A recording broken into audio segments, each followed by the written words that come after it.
Welcome. I'm Monique Denaw with MD Consulting, executive coach and the host of the new Voice America show called Leading with Intention. Before I jump into my topic for this video, I'd like to say a little bit about my new radio show and invite you to join me. Leading with Intention airs on Thursday mornings at 9 a.m. Pacific, live on the Voice America Business Channel. And then it is available later on for podcasting. So you can download it later or listen later. I want to say a little bit about why I started the show. As an executive coach, my mission and even my tagline has always been building better leaders worldwide. But I do know that there is very little support out there for people in the workplace who are leading teams or people who want to lead teams. There's also not very many resources. So I started the show as a way to expand my reach to more people in the workplace and for the show to be a resource of information. My guests will build you up. They will build your confidence and they will build your effectiveness in the workplace.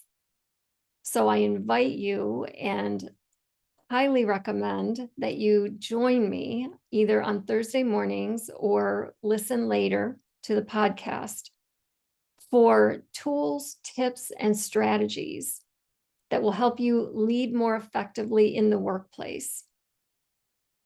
And again, I want you to be able to lead with greater intention and be a very intentional leader. So join me. I hope to see you there.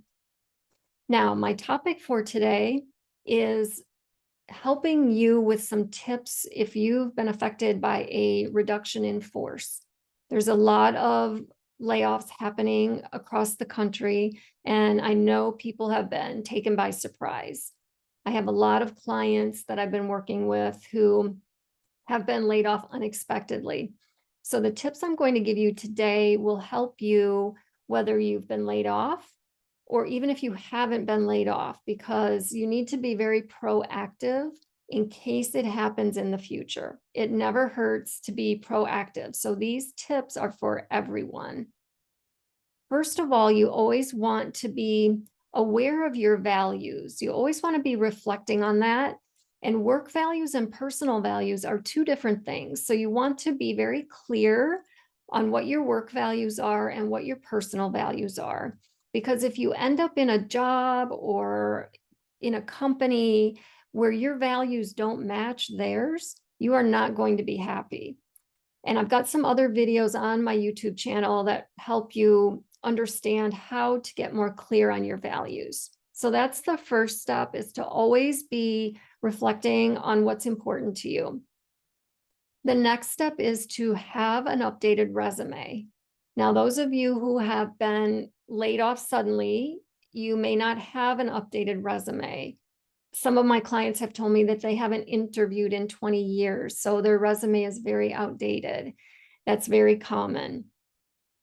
But if you have not been laid off and you have an outdated resume, you want to be proactive about getting it updated. And I have another video about how to do that, but typically you want accomplishment statements in your resume. And those are statements that start with a verb and that have metrics attached, so that you will always be stating what your value is and what value you have provided to the company. So that is something to be proactive about if you haven't done it already. If you have an outdated resume and you've been laid off, a lot of people in their severance package, they are receiving access to career coaches. And I would encourage you to take advantage of that, because they can help you get your resume updated rather quickly. The next step is the LinkedIn profile. You always want to have a LinkedIn profile. And if you have one, you need to keep it updated. And there are a lot of resources out there on how to do that. Now, I've had a lot of people say to me that they have a LinkedIn profile, but they only connect with people that they know because they're afraid of all the spam that's out there. Well, the purpose of LinkedIn is to network. And the purpose of networking is to do so with people you don't know.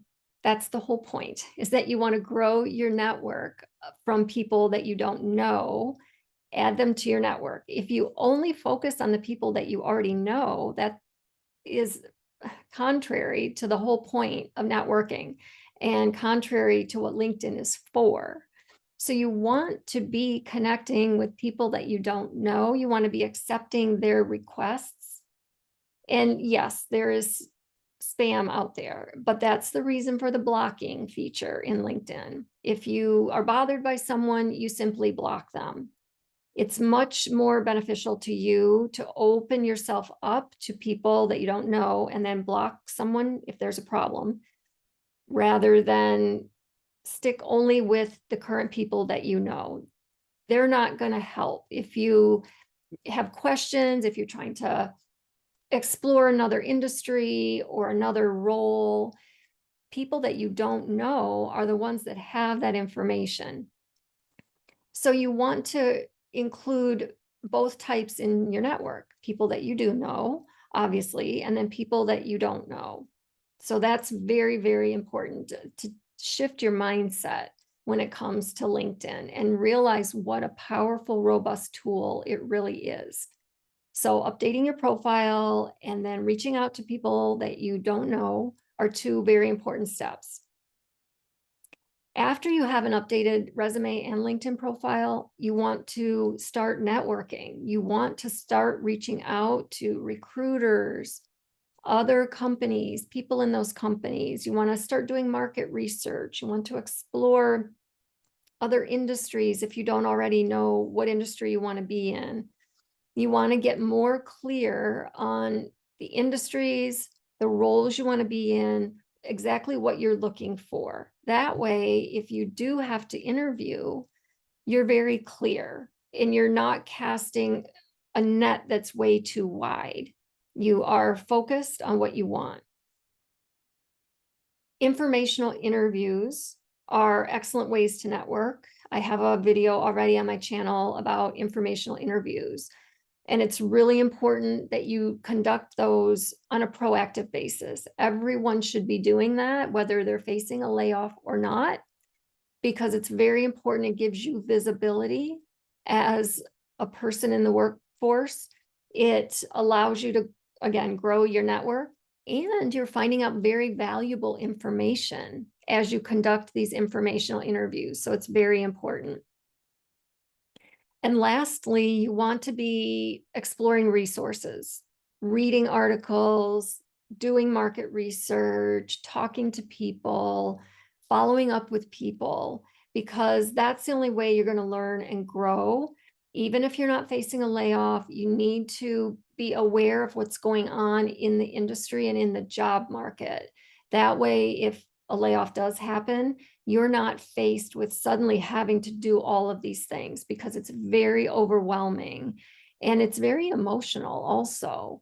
So I'm providing these tips to you. Hopefully they will help either in a proactive way or if it's something that you're already dealing with.